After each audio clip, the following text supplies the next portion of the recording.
What is up everyone, Movie Wayne back again with another video. Now today is going to be something a little bit different on the channel.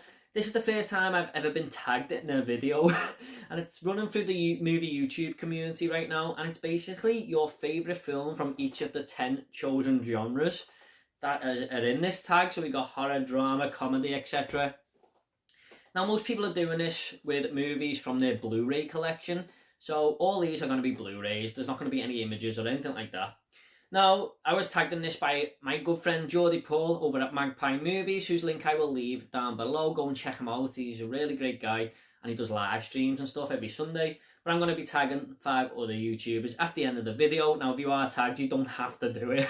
But I thought it might be a fun video because I'm really excited to do this one. I think it's a really good idea. So thank you, Paul, for tagging me in this video. Now, the first genre we're going to talk about here is horror. I've spoke about this many times on the channel, but I have to go with the Texas Chainsaw Massacre. To me, this is the best horror movie ever made because of the way it's made.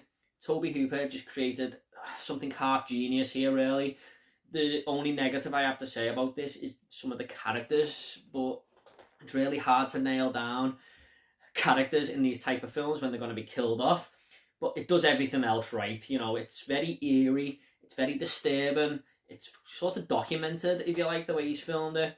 And you really feel like something dangerous is about to happen. And what I think's more scary about this film than anything is that it's very realistic. I mean, I wouldn't... You come across a house in the middle of nowhere and there's a crazy family living there.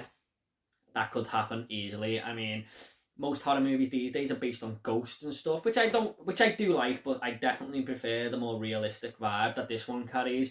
And Leatherface is such an iconic horror movie villain, isn't he? I mean, that moment where the woman escapes the house and he just drags her back into the darkness and then just puts her on a meat hook there. You don't get more horror than that. So I've gone with the Texas Chainsaw Massacre, my absolute favourite. I'm waiting for the perfect moment to review this on the channel because I want to give it the video it deserves. But I'm really looking forward to reviewing it, and I revisit this all the time. I recently watched it in October and it was still really great. I think it gets better every time I watch it, to be honest, but that is the Texas Chainsaw Massacre for horror. Next up we have animation. Now, I was torn between this one and Toy Story 3 because I think Toy Story 3 is one of the best films ever made, never mind just, you know, best animated. But I've seen this one throughout my whole life. I've watched it so many times throughout my childhood, and I still think it's one of the best animated films ever made. And that is Aladdin. I love it so much. Robin Williams as the genie in this is just so well performed with his voice and stuff. He just brings so much to this character. And of course you get behind Aladdin, who's really poor and he wants to marry the princess, who's, you know, really rich obviously. And Jafar is a great villain. So this has got so much heart in it. So much has gone into this movie. And you could tell the animation team and everyone who was involved in this really got into it and made it the best they could. It's such a good story, and I just love the way it looks, the hand-drawn animation and stuff. I mean, yeah, it's just a brilliant film that everyone can enjoy, everyone. I mean, Disney don't really do these animated films no more. They're more, you know, computer-generated images and stuff, or, you know, the Pixar style, if you like.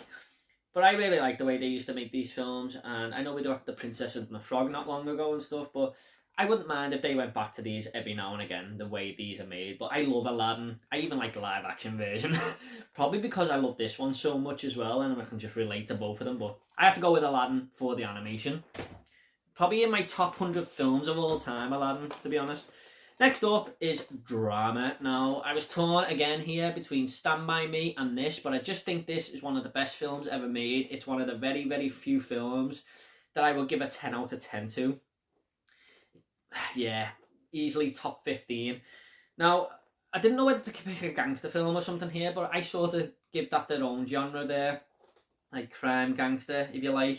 If you get what I'm saying there. But this is definitely more drama focused, and that is The Green Mile. Frank Darabont made 2 excellent films here, didn't he? The Shawshank Redemption and this. But I feel like this is the better movie out of the 2. And I just love Tom Hanks' performance in this. I think he just tells the story so well, from his point of view and stuff like that.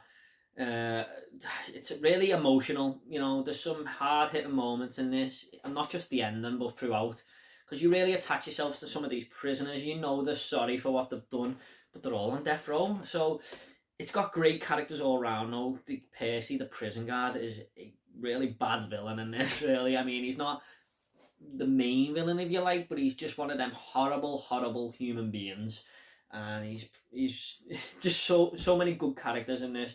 And you know, you got that, I think his name's Buffalo, is it Buffalo Bill or something, the one who comes into the prison later on, starts causing havoc and stuff.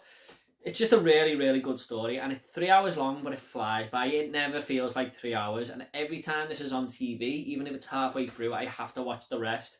I just think it's a really well made film. Like I said, I don't give many films a 10 out of 10, but this is a 10 out of 10 for me, so I have to go with The Green Mile for drama. Next up is comedy. Now this is a bit of a weird one, because I don't think there's that many films that from the comedy genre that are like up there with the best films ever made, really. But most of them are enjoyable, that everyone can just sit down and watch and have fun with. But this one for me is one that I always go back to. I watched it not long ago, actually, and that is Wedding Crashers. I love this film. I love the chemistry between Vince Vaughn and Owen Wilson in this. It's just hilarious. I mean, but it's also a bit of a romance story as well, because I like the way it gets flipped on its head. Like, they crash parties to sleep with girls, basically. But Owen Wilson is getting fed up of it. He's tired. And Vince Vaughn wants to carry on. And they go to the biggest party of the year, and Owen Wilson has his eyes set on Rachel McAdams, who's great in this film as well. But her family are crazy. But anyway, it sort of turns on its head, where Vince Vaughn wants to go home because this girl's stalking him, and Owen Wilson wants to stay to try and win over Rachel McAdams, basically. So it's a bit of a romance as well, but it's definitely more comedy focused. This is such a funny film. I have such a good time with it. I could go and watch this right now. I think it's so funny. And Will Ferrell makes an appearance in this as this over-the-top character who just really owns the screen every time he's on for the short time that he's in it. But I really recommend Wedding Crashers if you want to have a fun time with a movie. So yeah, I have to go with Wedding Crashers for comedy. I was going to go with American Pie 2, but I think this one has overtaken that now in terms of one of my favourite comedy films. So yeah, I went to Wedding Crashers anyway. Next up is Sci-Fi.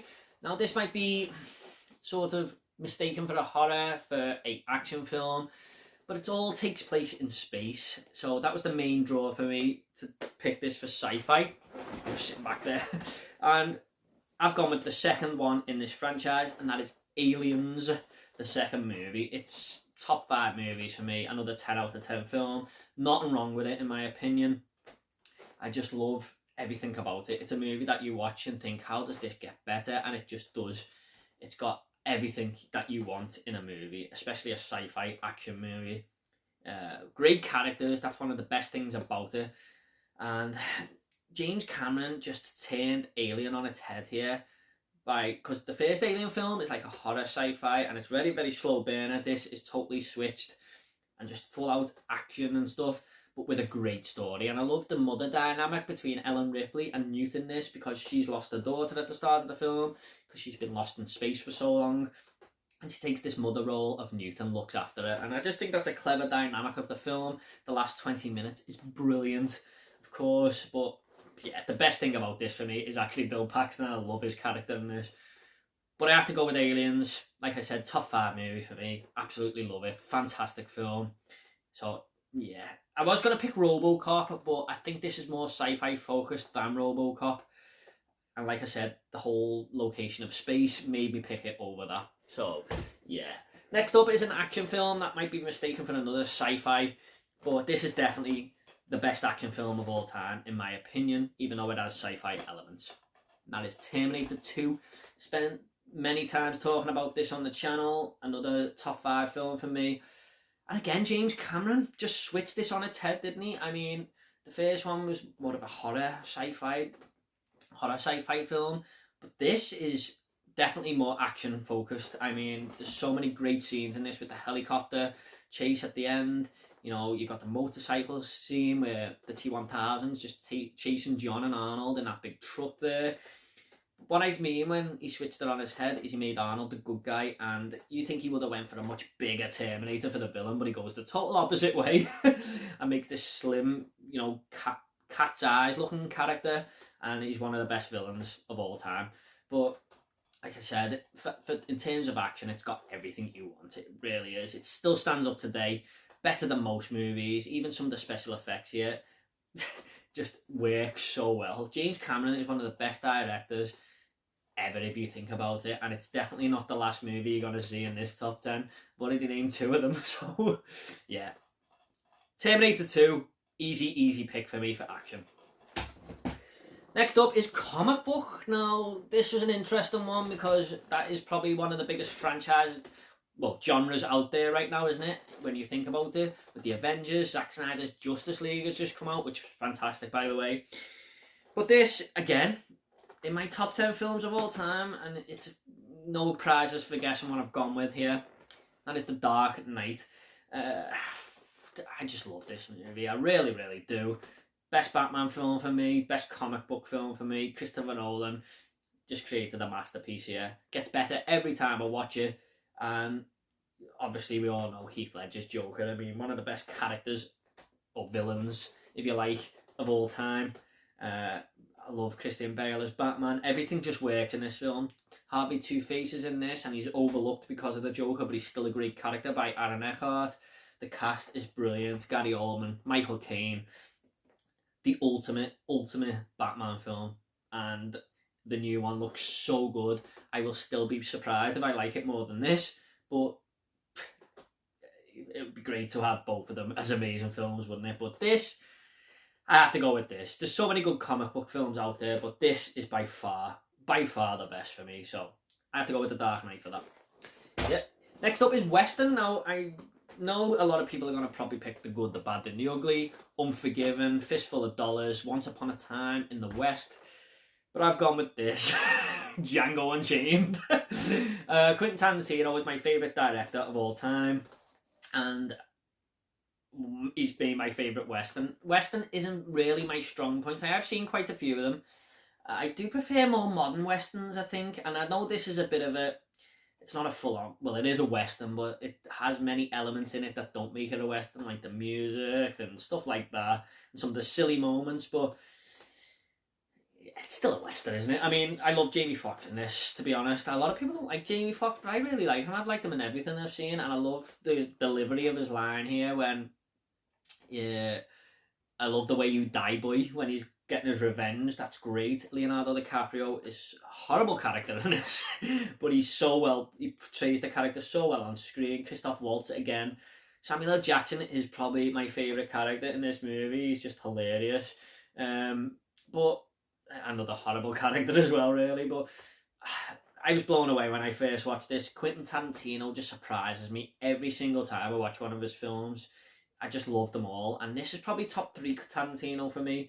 I'm going to rewatch all his films soon, review them all, and then rank them, but at this moment in time on my Tarantino ranking, this would be in the top 3, just behind Reservoir Dogs and Pulp Fiction, but I have to go with Django Unchained. Fantastic movie. Next up is romance. Now, this is a really hard one for me because romance and musicals are probably my 2 weak genres. They're not ones I know a lot about, and ones that I own a lot of in the collection, but when I was just looking up the best romantic movies, this one popped out because I used to watch it a lot as a kid. It's another James Cameron film, my friends. That is Titanic. Yeah, at the time, one of the biggest films ever made, really, wasn't it? In 1997, I think it stayed at the cinema even when it released on VHS because that many people went to see it. And I think it's got a great story. You know, obviously we all know the real story of the ship sinking and stuff like that. So it's a real true story that you can get attached to, but there's a big romantic plot in there. And that's what it's all about, basically. Leonardo DiCaprio really shot him to fame. I mean, I know he's in a few movies before this, but this made him a massive star. And him and the chemistry between him and Kate Winslet is great. You want Kate Winslet to get away from this Billy Zane character because he's horrible.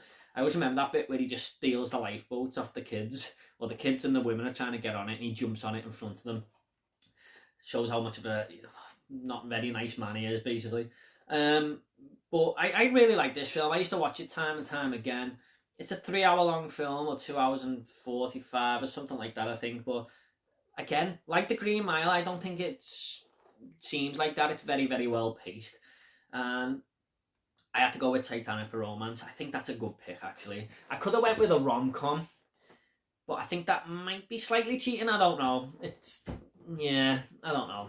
I wanted to look for a full-on romance film. There's a lot of action in that as well, though. And last up, we do have adventure. Now, this one was the first one that come to my mind, and when I was looking up a lot of adventure films, I still wanted to go with this one because it's my favourite, one of my favourite films of all time, and one that I've rewatched over and over and over again. And it is an Indiana Jones film. Now, you're probably thinking, oh, is he going to pick the first or the third? But no, my friends, I'm going with the Temple of Doom. I just think it's got everything you need in an adventure film. It's got everything. The pace never stops. It's always gaining momentum. So many great moments. And it, like I said, it never stops from the minute go. And I just love Indiana Jones' interaction with Willie Scott in this. I mean, the way they're always arguing all the way through the film. But this is definitely the darkest of the three. One is quite dark, but this one definitely goes down a dark route. I mean, the fire pit scene, or where the guy's lowered into the lava for the cult, that's pretty intense to watch. I only watched this uncut for the first time when I got the Blu-ray, so yeah. Short Round's another great side character. I love the scene where they're all eating the monkey brains and stuff. It's just got I love the ending as well, you know, with the crocodiles down below. That's always a tense scene on the bridge. Brilliant, brilliant film. I don't know why the Temple of Doom gets not a lot of hate, but it's not considered up there with the other two, but I think it is. In fact, I think it's the best one. I do. I'm not going to lie. I just think it's the best one. But they're all great films. But I'm going with Temple of Doom for adventure. And that is it, everyone. Thank you so much for watching this video. Now, I did say I was going to tag 5 YouTubers to do this. Now, I've tried to go with YouTubers who I don't think have been tagged and have got quite big collections or are capable of, you know, having one from each genre, really. So I'm just going to name them right now. Like I said, you don't have to do this if your name is tagged, but I'm going to go with Lauren's collection. I know she owns a lot of movies and I thought she might like to do this. Mondo Chelovic movies, massive collection, and I really think he'd enjoy this as well. He likes to talk about a lot of different films. Leon talks film, vast knowledge of all different genres there, Leon. So yeah, some of the stuff he picks up is a lot of variety. I've also gone with Physical Media for Life. Some of you might not know Dan, who've tagged me in this video, because he's not really in any of our groups and stuff, but I'm going to get in touch with Dan and tell him I've tagged him. But again, Dan, you don't have to do it. And the other one is Alex Pitt, my good friend here. I've asked him if he wants to do this, and he said he would love to. So Alex, Lauren, Mondo Chelovic movies, Dan from Physical Media for Life, and Leon from Leon Talks Films are the ones I've tagged. I've put a link down below for all their channels anyway.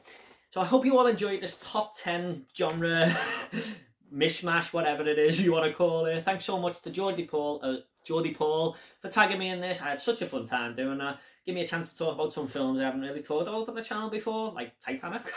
So thank you so much, everyone. I hope you all enjoyed the video. If you want to comment down below about any of these movies, leave it. Feel free to leave it, and I will comment. I will reply to every single one of you, I promise.